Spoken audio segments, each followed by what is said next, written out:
Since the moment that NATO declared us a principal threat and basically an enemy, we are reviewing the entire nuclear arsenal of the NATO countries, United States, United Kingdom and France, as a singular nuclear arsenal aimed at the Russian Federation.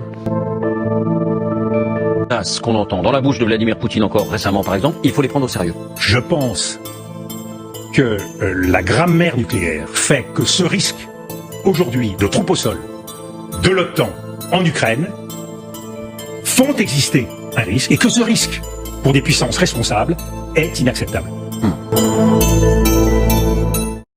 So today's video will cover a few topics. Mostly, it will discuss the issue that has recently risen to light about a possible conflict between Russia and NATO and how the two sides add up against each other. I also will give my opinion on what NATO and America's true aims in this Ukraine war, which are different from Ukraine's stated military goals. Lastly, I will give some insight as to the current situation on the front line with Ukraine as they are in retreat and Russia's use of a new aerial weapon that is devastating Ukraine's defenses or lack thereof. So let's get started. So French President Emmanuel Macron's recent comments has caused a stir in Europe as he suggested the possibility of NATO troops being involved in Ukraine. Nous à coup sûr un moment de notre Europe où il conviendra de ne pas être lâche. However, after hosting a meeting of 25 European leaders in Paris on the 26th of February, President Macron reassured there was no consensus on committing ground troops to the conflict, but added that nothing should be excluded as we will do whatever it takes to ensure that Russia cannot win this war. Tout a été évoqué ce soir de manière très libre et directe. Il n'y a pas de consensus aujourd'hui pour envoyer de manière officielle, assumée et endossée des troupes au sol, mais en dynamique, rien ne doit être exclu. Nous ferons tout ce qu'il faut pour que la Russie ne puisse pas gagner cette guerre. So until now, NATO has confined itself to training Ukrainian military forces and supplying them with defensive weapons, according to Asia Times. As member states fear directly confronting Russian forces in Ukraine would obviously risk massive escalation. But how battle-ready is NATO presently?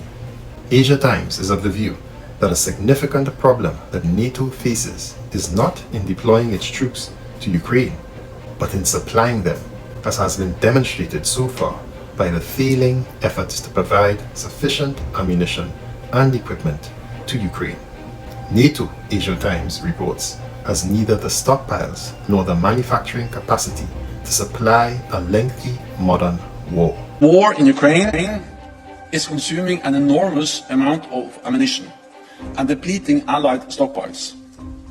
The current rate of Ukraine's ammunition expenditure is many times higher than our current rate of production. Asia Times reports that this is because NATO has long planned on what's known as a come-as-you-are war, which means it has the capacity to fight for only as long as the equipment and the supplies last. For this reason, NATO's strategy has always been, in the event of a conflict, to bring it to an escalation quickly. And this is a point that I have always made. The whole narrative that Russia was supposed to take Kiev in 3 days or 3 weeks or any other version was invented by Western officials.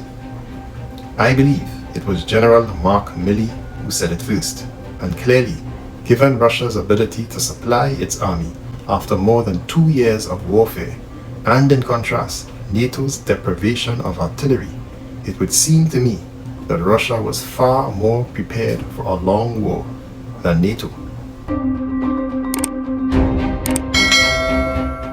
So it begs the obvious question, who really miscalculated in this war? Russia or NATO? Mr. President, I cost of munitions. Why now? We've run out of ammunition. In my opinion, NATO and America never intended, nor could they have intended, for a long war with Russia or even Ukraine's military victory. talk about the latest reports from the front line. There is a very alarming interview and report from the Washington Post on the Eastern Front, quoting a Ukrainian, I believe a lieutenant or a colonel, basically saying that we do not have enough people. We do not have enough trained troops anymore. We're losing our best people. We are not getting all that's being promised by you all in the West in time for right now. Yes, you heard me correctly. I say that America's goals and Ukraine's goals have not, and I repeat, have not or never been fully aligned. Ukraine wants a military victory by way of pre-1991 borders. That means Ukraine intends to physically push the Russian army out of the land bridge and out of Crimea by military force. Concerned this is a no-go. We have still not gotten the answers from Zelensky on what victory looks like. Is it taking back Donbass, Crimea, returning to the pre-1991 borders for Ukraine? Unless we get those answers, this is a no-go. That, my friends, is not America or NATO's aim for this war. And this, along with their incapacity to do so, explains why the West has never given or never has been capable to give Ukraine enough hardware to achieve Ukraine's military objective. America's goals are regime change, as Biden let slip sometime last year. Ukraine will never be a victory for Russia. For God's sake, this man cannot remain in power. So America just wants Ukraine to do enough damage to the Russian military that, and here's the key, that coupled with what is supposed to be crippling sanctions would cause hardship and chaos on the Russian economy and lead its population out onto the streets in massive protests to overthrow Vladimir Putin. And in that scenario, as soon as the sanctions fail to put the Russian economy on its knees, which, by the way, it has failed to do since 2022, the West's plan had run aground effectively, and everything since then has been improvisation.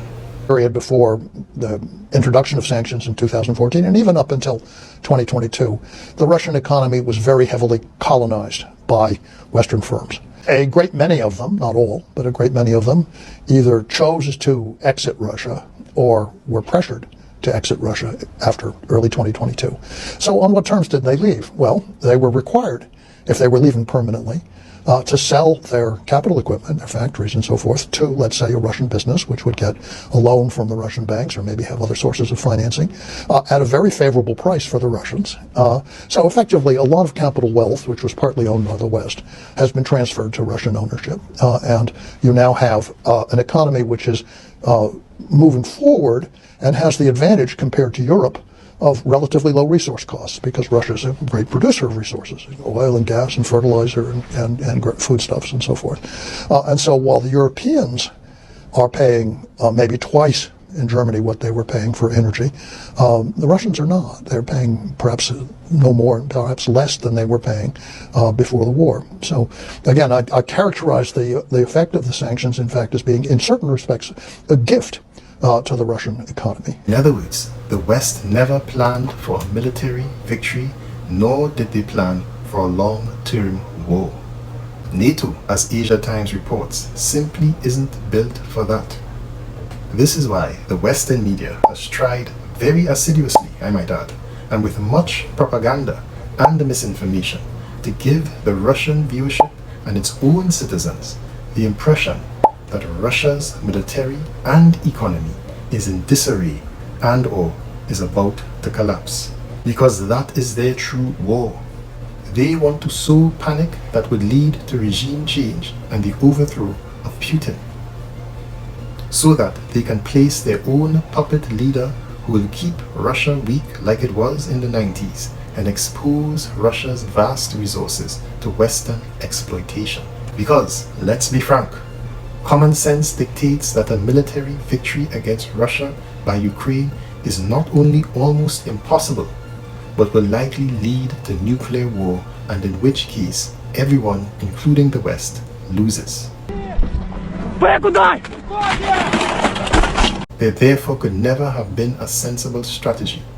And this opinion, I believe, is shared by all Western leaders and is likely the reason why a number of European countries have already distanced themselves from President Macron's remarks, including, as Asia Times cites, Poland, the Czech Republic, and Sweden.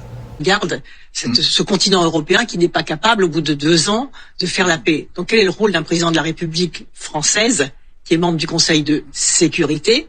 C'est de travailler pour la paix. C'est pas d'être va-t-en. Le vocabulaire sur la lâcheté, c'est le vocabulaire type. Il y a un certain nombre d'autres mots comme ça, de ceux qui poussent les uns et les autres à s'entretuer. Ne sois pas lâche, ne sois pas faible, ne sois pas une gonzesse. Et presque humiliant à l'égard de nos partenaires européens. Ça voudrait dire qu'on a été lâche jusque-là?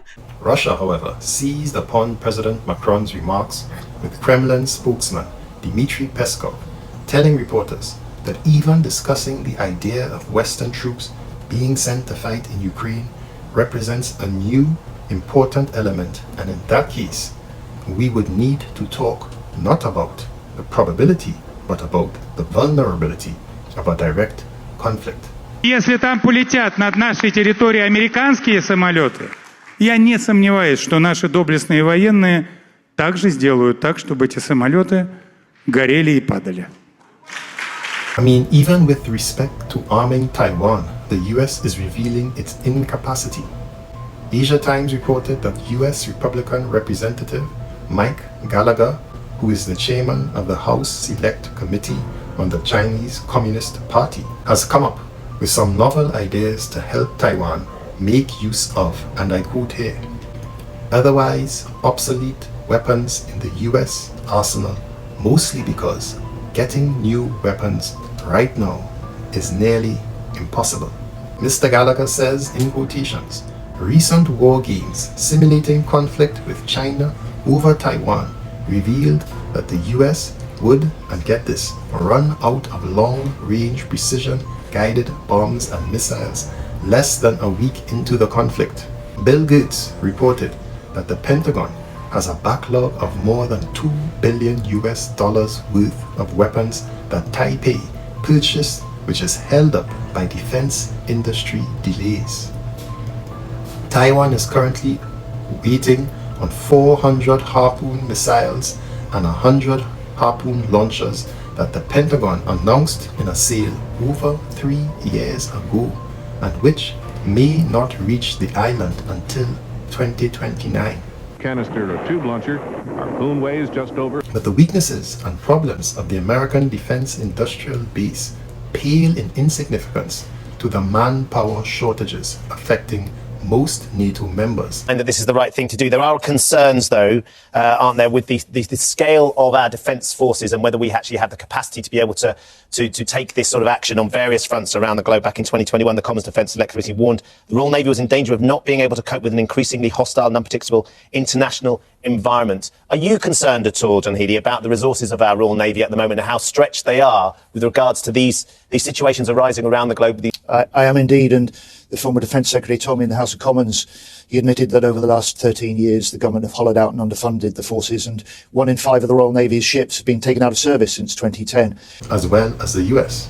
I'm going to focus a little bit more today on my story, and that of transgender service members. This was less than 2 years ago, 2 days after a 10-hour surgery that opened me up from here to here and washed out all my insides with chemotherapy after removing several organs. Germany's small army is lacking new recruits.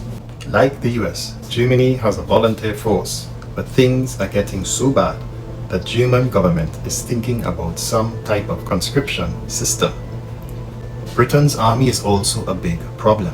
As Defence Security Monitor reports, the British armed forces are now stuck in a recruitment rut with planned personnel cuts still to be implemented under the Defence Command paper unveiled in 2021.